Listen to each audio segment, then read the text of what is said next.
Bless you, Benedict Spence. I mean, harder for you to get to our studios today on the London Underground than it is for a migrant to get to the United Kingdom on a boat. It is. I mean, if you ever want a vision of how you need to go to London Bridge Station in a morning when there's an emergency on the tube, it really is a sight to behold.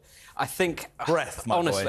Honestly, though, this whole... What we're at the stages right now is it's a question of Rishi Sunak's authority. He needs to get this through so that he can get it out of the way so that we all stop talking about it. Because every time we talk about it, it's a reminder of the fact that the Conservatives have had 5 years to deal with the small boat crossings, and they've still not yet quite got to that point. He will then want to obviously move on to questions of the economy. He wants to bring forward lots of tax cuts and try to persuade us all that, oh, that whole Rwanda thing, yeah, that didn't happen. Oh, and we have got the numbers down, by the way, which was what I promised.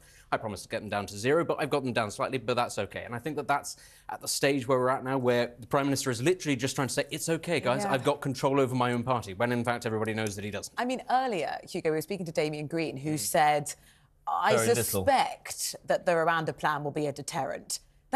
You know, the Conservatives themselves don't even seem hugely convinced that this is a really, really good plan. And we look at the cost and the chaos that it's caused in the meantime. You wonder, is it still now just far, far, far too late for the Prime Minister to say, we've got to give this up? Like, he's going to have to push forward with it. It's far too late, and that's his own fault. Look, Rishi Sunak didn't think it was a deterrent when he was Chancellor. James cleverly, you described it in words that I cannot say on television. You can. You know, they all think it's nonsense. It's his own fault. He didn't. It was a sort of nonsense Boris Johnson. No, let's build a flying airport type policy. But let's cut to the chase. Yeah. That's what angers me. Listen, I happen to be a Boris fan, and I understand Partygate brought him down. But this man, this unelected Tory leader and unelected Prime Minister, showed straight away, in my humble opinion, where his morality was. If you disagree with something and you're prepared to go along with it just to get Braverman on side, to get her support, to get into number 10, then you've made a bed you've got to lie in straight away. He's now faced with the situation where the centrist Tories, who, you know, the wets I used to call them, right? They say, oh, we've got to worry about this. The ones on the right are going, this doesn't go far enough. He's in no man's land, and it's his own fault, and he has chosen a hill to die, and I keep saying it. And I don't know why he had to. He could have swept into Downing Street and said, this is rubbish, I'm doing my own thing. But it's not just him. It's all of them. Yeah. They all know that having a bogus argument about a bogus thing that won't make any difference to the actual concern that is purported to address. But then they all know they're why, doing it. Benedict, why don't they just say, bigger picture here, what's really important is that we're just consistent and we get on as a party rather than infighting, because, you know, come the end of the year when we all go to vote, at least a party that can stick together would be stronger than one in disarray. I think the problem is that the alternatives when it comes to immigration, and immigration is now a huge issue as it has become because they've made it, because they've not acted on it.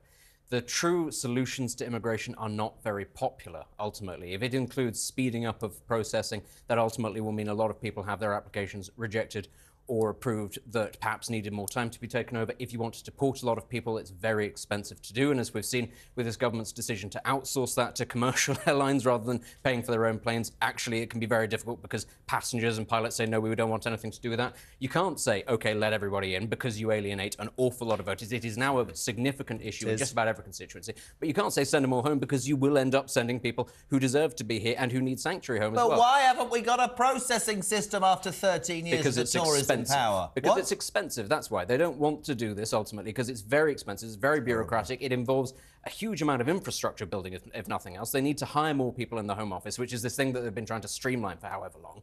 That is the ultimate issue, is that, you know, if you want to put people that are not in hotels, you need to build specialised detention centres. That's going to be unpopular because it's a bad look and because it's expensive and you need planning permission. That's the problem, is that this, they thought, was going to be a very easy out. We'll just send a few people over there, it's faster, easier to build things in Rwanda, and that'll be enough. That'll say to the people smugglers and the people wanting to come, oh, you might end up there. But no, ultimately, they've managed to make a hash of that as well. So now they're going to have to go down the expensive and unpopular routes if they want to get it resolved. But they're not going to.